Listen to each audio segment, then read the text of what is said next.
guys, kapaligo natin mga alaga natin puti. Ayan na to guys. Pupunasan natin guys. Siyempre, ununa ko yung mukha niya guys. Sa gusto mga tayo na pinupunasan lang natin guys.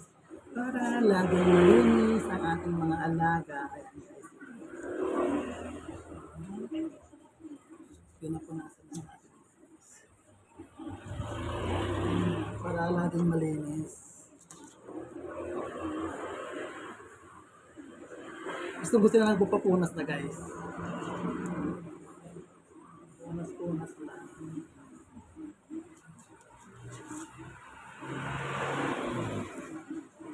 Tapos may pabango.